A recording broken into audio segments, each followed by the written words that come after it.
Tell us about the moment when you immediately realized that you were dealing with someone of incredible intelligence. In college, he helped anyone who came to him with their studies, completely free of charge. He simply enjoyed helping people, and he genuinely believed that knowledge should be available to anyone who wanted to learn. That alone was impressive. But what truly amazed me was something else. Everyone assumed that he had transferred from another university, but it turned out that he had not. He was an ordinary first-year student, tutoring students from every year in subjects he had not taken yet, and some of which he never even planned to study. When people asked how he could possibly help with subjects he had never studied, his answer was simple. If he was unfamiliar with the topic, the student brought the textbook and they worked through the material together. He read it on the spot, quickly understood the core ideas, and immediately explained everything in simpler, clearer language. The most amazing part was that most people never even realized that he himself had first seen the material only moments earlier. He did not hide any of this. If someone asked, he calmly explained it. The guy simply saw no reason to brag about it. His ability to learn and understand things quickly was on a completely different level. What is that person doing now? He became an inventor and created several things, two of which still help save people's lives every day. Then he caught COVID and was ill for a long time. Now his abilities are severely limited. Even serious mental effort causes extreme exhaustion. The condition is called post-exertional malaise. He also has severe depression, but he had that even before college. Once, a professor answered a question by saying, "I do not know," and then spent the next 10 minutes explaining exactly how he would search for the answer, starting from the most basic principles and building the reasoning step by step. That was when I understood that truly high intelligence is not the ability to store the answers to everything in your head. High intelligence is the ability to figure out what you do not know yet. A classmate forgot to bring a calculator to the final physics exam. He almost burst into tears because he scored only 98%. I have a very intelligent friend, but when we first met, I was convinced that he was painfully slow. The guy often froze for a long time with a blank expression, and from the outside, it looked as though he could not hear what anyone was saying. He also grew up in the southern United States and speaks with a characteristically slow Louisiana drawl, which strongly contrasts with our fast and noisy New England style of conversation. One day, we started a completely ordinary discussion about ponds used for raising catfish. A few minutes later, the conversation unexpectedly turned into a chemistry lecture, and then wandered into philosophical territory so deep that my head started spinning. That was when it clicked. His thoughtful stare was not a sign of an empty mind. It was the opposite. His enormous brain was processing 1,000 thoughts at once and trying to decide which one to say out loud. I have exactly the same kind of boss. A coworker once complained that she thought it was rude how long he stayed silent before answering, as though he were ignoring people. I looked at her and asked, "Do you want a quick answer or the correct one?" She never understood what I meant. For me, it is people who can instantly come up with a genuinely funny joke and naturally work it into an ordinary conversation. Not after a minute of thinking, but literally within a second, without interrupting the flow of the discussion. That ability requires broad knowledge, an understanding of people, and excellent control of language. It is a very impressive skill. Interestingly, this skill can absolutely be trained. I do not consider myself especially intelligent, but among the people I know, I have a reputation for being able to make jokes quickly. A lot of that is the result of constant practice.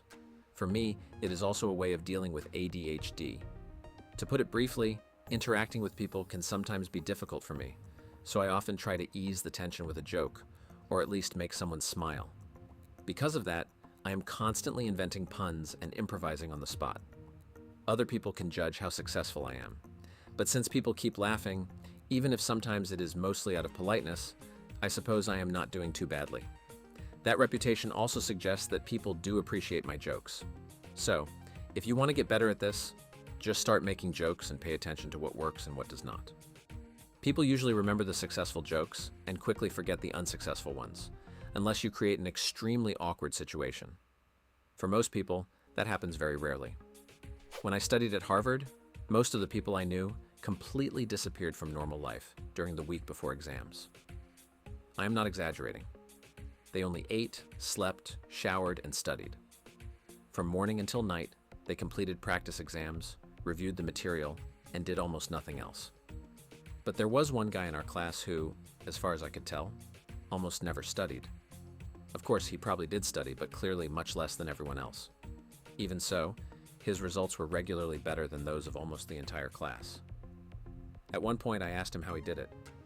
He just shrugged and said that reading the material once, or seeing the professor demonstrate something once, was usually enough for him to remember it for a long time. Even several weeks later, he could reproduce the information without any review, no matter how complicated the subject was.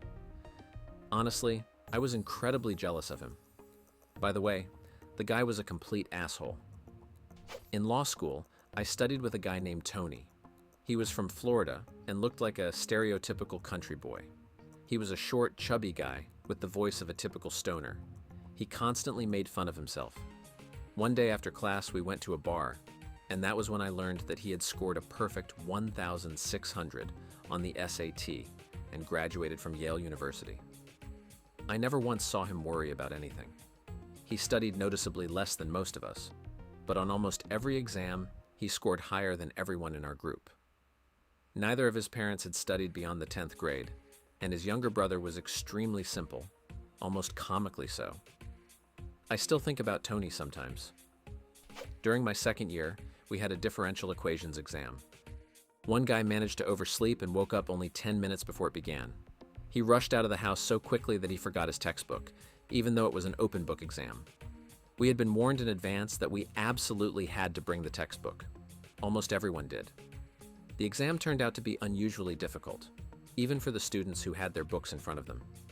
Meanwhile, this guy independently derived every formula and method he needed during the exam, while everyone else simply looked them up in the textbook. He effectively rebuilt everything from scratch and still finished among the top students. Many years ago, I knew a married couple. The husband was a truck driver who constantly traveled on long-distance routes. His wife often rode with him and read books aloud to him to pass the time. The books were written in English, but she translated them into Hungarian immediately, without stopping, thinking, or making noticeable pauses. Anyone with even a little experience in translation understands that this is not a simple matter of replacing words. Hungarian is structured very differently from English. The sentence structure is completely different. I still cannot imagine how it was possible.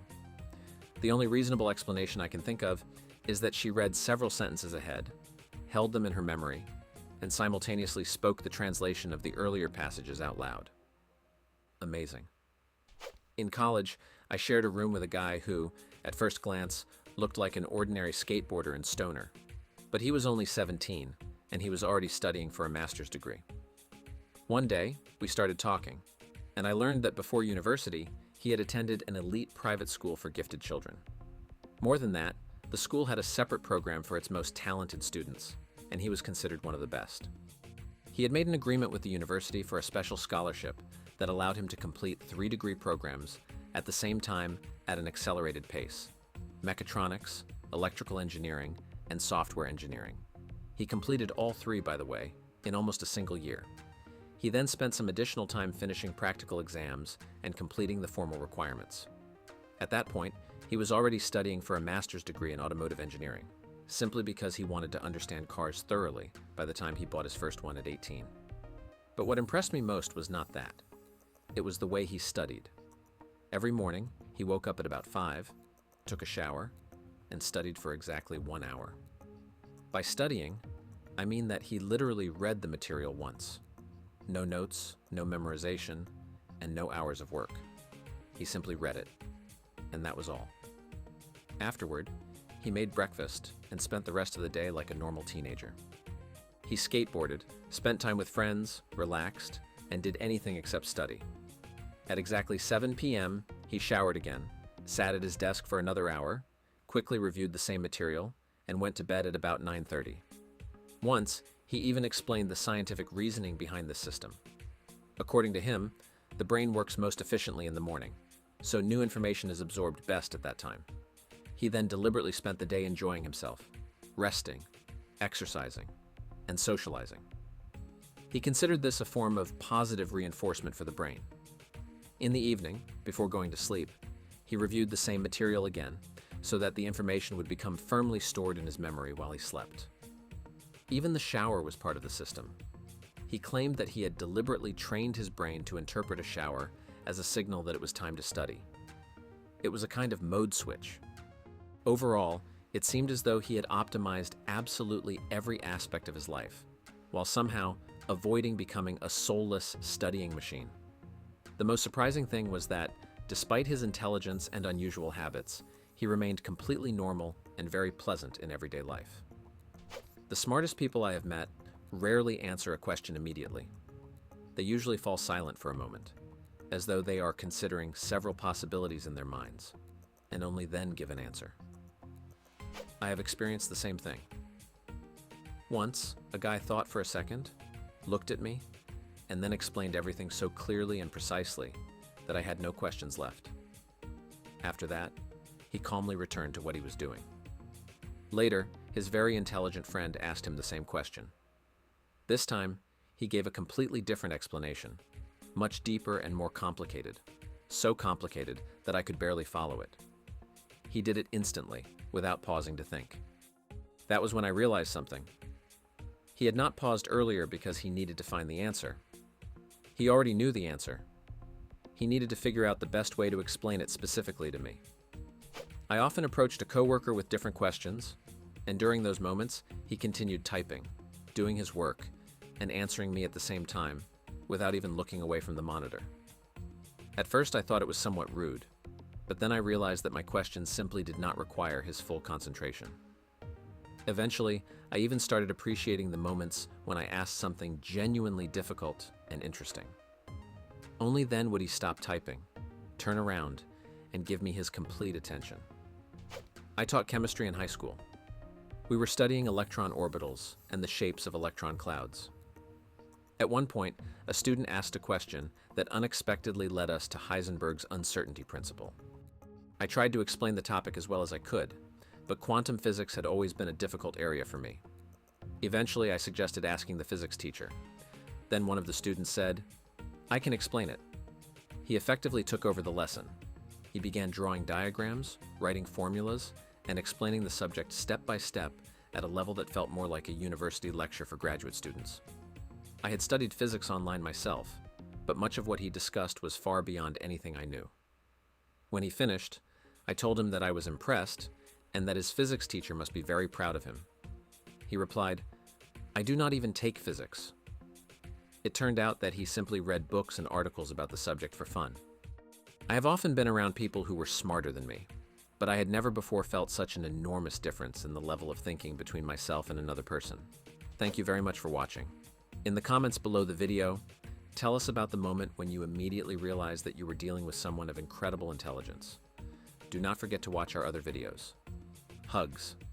See you tomorrow. Bye.